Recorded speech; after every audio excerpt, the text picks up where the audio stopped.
ज्यादा। मुझे खुशी है कि पूरे कार्यकाल में उनकी पहली बार इतनी सुबह सुबह मेरी प्रेस कॉन्फ्रेंस अनाउंस होने के बाद आरजेडी की ओर से एक बयान आया है।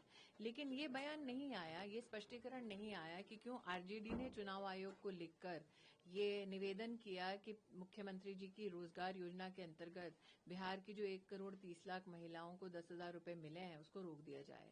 तो ये डबल टंग में क्यों आरजेडी बात कर रही है?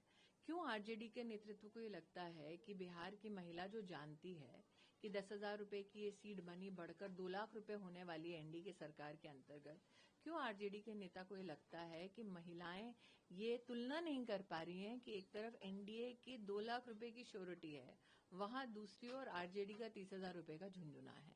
मैं पुनः एक कार्यकर्ता होने के नाते आपको आश्वस्त करती हूं कि 14 तारीख को भाजपा नेत एनडीए की सरकार बनेगी और 2 लाख रुपए की राशि ट्रांसफर करने का जो स्वप्न है उसको साकार मोदी सरकार ही केंद्र के माध्यम से सुनिश्चित करवाएगी। लालू यादव लगातार दावे कर रहे हैं कि ये 14 नवंबर के बाद सरकार बदल जाएगी और महागठबंधन की सरकार बनेगी। दावे हैं, दावों का क्या?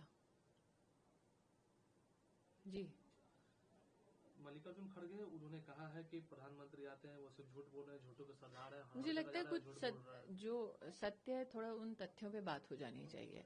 बिहार में 6 करोड़ लोगों के पास बैंक का खाता क्यों नहीं था, इसका जवाब कांग्रेस दे दे। बिहार में 75 लाख हमारे किसान भाइयों के पास प्रधानमंत्री किसान सम्मान योजना की निधि क्यों नहीं पहुंचती थी, ये कांग्रेस कहीं ना कहीं अपना बयान स्पष्ट कर दे। बिहार में जीविका कार्यक्रम में 11 लाख समूह सिर्फ तभी क्यों संभव हुए जब एनडीए की सरकार बनी, ये इस पर स्पष्टीकरण, इसके ऊपर चर्चा कर लें। बिहार में हर गरीब तबके के परिवार को क्यों मुफ्त राशन नहीं मिलता था, ये कांग्रेस स्पष्टीकरण दे दे। बिहार में हर गरीब के लिए घर क्यों नहीं बनता था, हर गरीब परिवार में महिला के सम्मान में शौचालय क्यों नहीं बनता था। इन मुद्दों पर चूंकि वो चर्चा नहीं कर सकते क्योंकि सत्ता उन्होंने भी भोगी है और सत्ता और सेवा का अंतर जो है वो भाजपा ने परिभाषित करके दिखाया है, इसलिए कांग्रेस इस प्रकार की छीटाकशी या इस प्रकार के कटाक्ष प्रधानमंत्री पे करते हैं।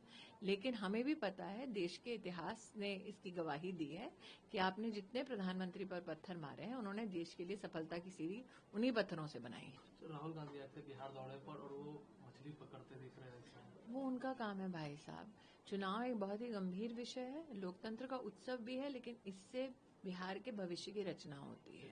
तो मेरा ये विश्वास है कि बिहार की जनता जानती है कि उनके लोकतांत्रिक स्वभाव को लेकर गंभीर कौन है और हास्यास्पद स्वरूप में अपने आप को कौन प्रस्तुत करता है।